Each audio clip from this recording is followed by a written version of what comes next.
Ilonggo Land Grabbers o mas pansag sa tawag na Ilaga, isang samahan ng mga Christian extremist paramilitary organization na minsan ang nagbigay kilabot at gimbal sa nooy kakausbong pa lamang na Moro insurgency sa bahagi ng Central Mindanao. Naging isa sa pinakamortal na kalaban ng mga rebelding Moro ang samahan ng Ilaga noong kapanahunan nang dahil umaatake lamang ang mga ito sa mismong gabi at talagang mailap pagdating sa mismong labanan.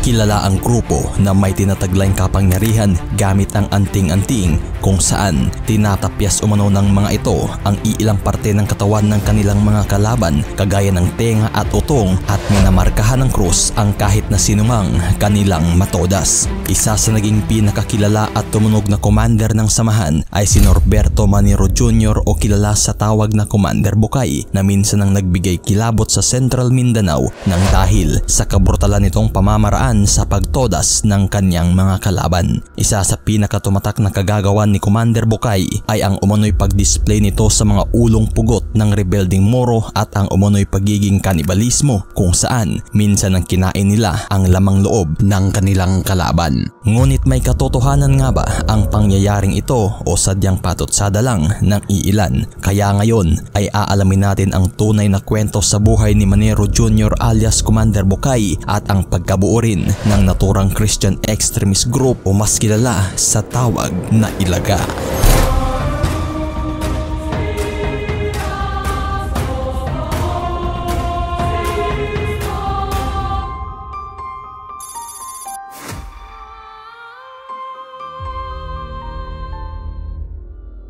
Ang grupong Ilaga ay natatag at binuo ng isang personaheng nagngangalang Feliciano Luces Sr. o mas kilala sa tawag na Commander Toothpick. Pangunahing pakay ng grupo ay ang ipagtanggol sa mapang-abusong Moro rebels ang mga Kristiyano sa bahagi ng Central Mindanao. Dekada 60 nang magtungo sa lupain ng Mindanao ang iilang mga Pilipinong naninirahan sa bahagi ng Visayas at Luzon sa pagbabasakaling makahanap ng magandang buhay. Ito'y matapos umanong nangako ng palibreng masasakang lupain ang nooy administrasyon. Karamihan sa mga tribong napunta sa Mindanao ay galing sa probinsya ng Iloilo at Negros Oriental. Napadpad ang mga ito sa mismong Central Mindanao na kung saan karamihan na sa mga naunang tumira dito ay ang lahi ng mga Muslim. Isa sa mga nakikipagsapalaran ng mga panahong iyon ay ang kinilalang si Feliciano Luces Sr. na galing pang Antique, kanlurang bahagi ng Visayas region. Ngunit hindi naging madali ang pakikipagsapalaran ng mga ito sa bahagi ng Mindanao nang dahil naging hudyat ito sa naturang lamat na nabuo sa pagitan ng Kristiyano at Muslim ng mga panahong iyon. Dumanas ng matinding karahasan at pang-abuso sa kamay ng mga rebelding Moro ang iilang mga Kristiyanong nagkahanap buhay sa naturang lugar nang dahil lamang sa ugat ng naturang agawan ng lupa. Bagay na dito na bumuo ng isang samahan ang mga naaaping Kristiyano kung saan pinamumunuan ito ni Feliciano Luces Sr. o kilala sa bansag na Commander Toothpick. Sa simula ay nasa 7 personahe lamang ang grupo na binansagang The Magnificent Seven na kalaunay dumami kung saan karamihan umano sa mga sumapi dito ay ang mismong mga nakaranas rin ng pang-aabuso at panghaharas na kadalasan ay lahi ng mga Ilonggo at lumad na tinuray sa Central Mindanao. Naging mailap ang kilos ng samahan kung saan tuwing gabi lamang ito umaatake at brutal kung maituturing ang bawat pamamaraan sa pagtodas ng kalaban. Kagaya na lang ng pagpugot ulo, pagsunog sa mga kabahayan, pagmarka ng cross sa dibdib ng bawat rebelding Morong na todas na isa umanong kawalang respeto sa paniniwala ng mga Muslim at ang mismong insidente rin ng kanibalismo nang umano'y kainin nila ang mismong lamang loob ng kanilang kalaban. Bagay na kaagad na bansagan ang grupo sa tawag na Ilaga nang dahil na ihahalin tulad ang katangian ng mga ito na parabang ilaga o daga sa Tagalog kung kaya't ayon pa na ang kahulugang Ilonggo Land Grabbers ay isa lamang umanong imbento kung saan hindi talaga ito ang tunay na kahulugan ng pagkabansak ng samahan sa pangalang Ilaga. Kinilala ang Ilaga na walang kinatatakutan o kinasisindakan nang dahil sa umano'y nagtataglay ito ng anting-anting at kapangyarihan. Isa sa mga ginagawa nilang anting-anting ay ang mismong tenga at utong ng kanilang kalaban kung saan ginagawa itong kwintas na umano'y nagbibigay kapangyarihan na di sila matatamaan o matatablan ng bala. At nang dahil tila dihado ang mga rebelding Moro na kalabanin ang bangis ng Ilaga, dito na sila bumuo ng pangontra kung saan tinawag nila itong Black Shirts na nakabase sa Cotabato at ang Barracudas na nakabase naman sa Lanao.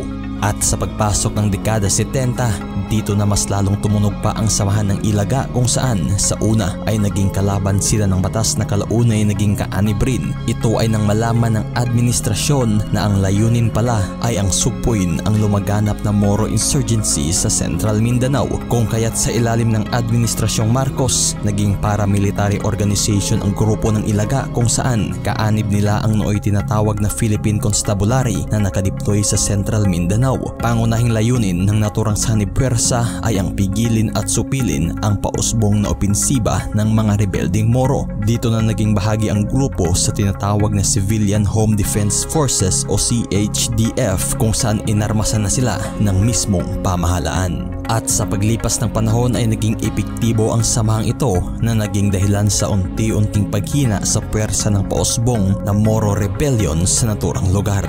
Ngunit araw ng June 19 taong 1971, isang kaganapan ang bumago sa naturang sanib pwersa ng pamahalaan at ng samahang Ilaga.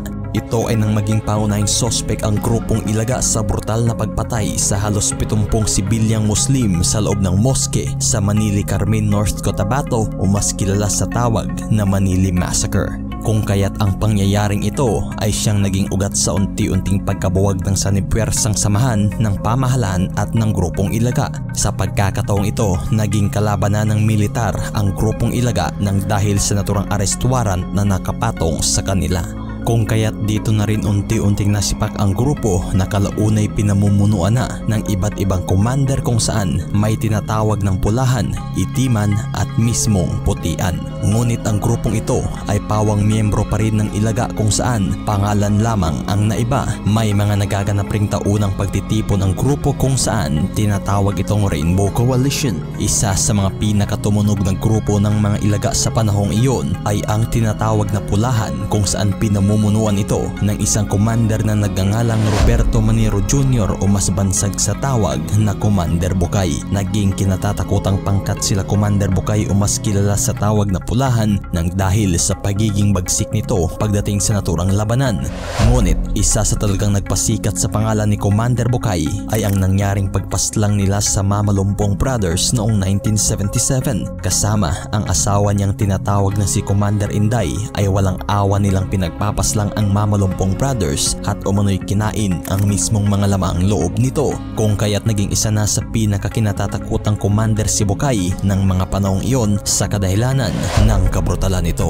At nang dahil sa insidenteng iyon, dito na naglabasan ang kabi-kabilaang warrant of arrest laban sa mag-asawang commander. Ngunit sadyang talagang mailap ang mga ito at hindi basta-basta na lamang matugis nang dahil protektado sila ng kanilang mga taga-suportang sibilyan at ng iilang mga malalaking politiko sa lugar na pumapalikod sa mag-asawang commander. Bagay na kahit patadtad na ng mga warrant of arrest ang mag-asawa, tsak na walang pigil pa rin itong tumodas ng mga Morong pinaghihinalaan nilang miyembro o may koneksyon sa naturang pausbong na rebelyon. At nang dahil tila unti-unti nang lumalabag sa batas ang pamamaraan nila sa pagtodas ng kalaban, bagay na umabot na rin sa puntong hindi na sila kayang maproteksyonan pa. Ito ay nang matapos masangkot na naman sila Commander Bukay taong 1985 sa isang karahasan kung saan natodas nila ang isang Italianong pari na nagngangalang si Father Tollio Favale, kung saan ayon pa na kinain nila ang mismong lamang loob nito. Ngunit kalaunan, lumabas din na hindi pala si Commander Bukay ang nakapaslang sa pari kundi ang kanyang mismong kapatid, nang dahil umano sa mga panahong iyon ay wala siyang hawak na baril o kahit patalim. Ayon sa isang interview rin, pinabulaan ni Manero ang umano'y kinain nila ang lamang loob ng pari at sinabing isa lamang umano itong haka-haka at kagagawan ng mismong mga personaheng minsan na nilang nakabangga. Kung kaya't dito na mas talong umigting pa ang ginagawang pagtugis kay Manero na may nakapatong ng shoot to kill order. Ngunit 3 buwan lamang ang lumipas matapos paslangin ang Italianong pare Julio 16 ng parehong taong 1985. Natimbog ng mga otoridad si Commander Bukay at ang 14 pa nitong kasamahan sa mismong isla ng Negros Oriental. Ngunit pinabulaan ito ng mismong abogado nila Commander Bokay na wala umanong katotohanan ang pagdakip sa kanila kung saan kusa umano itong sumuko sa mga otoridad. Buwan ng Oktubre parehong taon ay ibinyahe naman ang mga ito papuntang Kidapawan upang simulan ang paglilitis. Kaagad namang nabalhog sa maximum prison ang mga ito sa mismong kapanahunan ni Pangulong Ferdinand Marcos. Ngunit nang mapatalsik si Marcos, may mga artikulong nagsasabi na nakalaya umano sila Commander Bokay kung saan namataan ito na paggalagala sa probinsya ng Zamboanga. Ngunit sa paglipas ng taon, September 4, 1987, nahatulan ng guilty sa kasong murder si Manero Jr. at ang mga kasamahan nito. Dito na rin kaagad na pinatawan ng parusang bitay ang mga sospek, ngunit ilang buwan lamang ang lumipas under the administration of Cory Aquino, inabolish nito ang death penalty under 1987 newly drafted constitution kung saan pinalitan ang naturang hatol na bitay ng reklusyon perpetua o habang buhay na pagkabilanggo. Kung kaya't ang nooy bibitay na sanang commander ay naisalba pa sa kamatayan kung saan pinatawan na lamang ito ng habang buhay na pagkabilanggo. Ngunit bago pa man tuluyang nailipat si Manero Jr. sa Bilibid Prison, buwan ng Pebrero taong 1988, ang nooy tila ba mainit ang dugo sa mga Muslim ay tuluyan ng nakonvert sa pagiging Muslim kung saan kinilala na ito sa kanyang bagong pangalan na si Abdullah Manero Jr. At nang dahil maimpluwensyang tao si Manero kung saan malalaking politiko ang kapit, kaagad na bigyang katuparan ang naging request ni Manero ukol sa kahilingan nitong mailipat sa Davao Penal Colony kung saan isa ito sa napakamagarang na kulungan ng mga panahong iyon. Ngunit kaagad naman itong pinunan ng mga may galit kay Manero, partikular na ng mismong simbahang Katoliko, kung kaya't muling ibinalik sa munti si Manero noong 1989. Ngunit sadyang naulit lamang muli ang sitwasyon nang mailipat na naman si Manero sa Davao Penal Colony sa tulong na rin ng kanyang kapwa Ilonggong Justice Secretary ng mga panahong iyon na si Franklin Drilon. Ngunit tumagal lamang ito ng humigit kumulang 2 taon at tuluyan ring naibalik sa mismong Bilibid.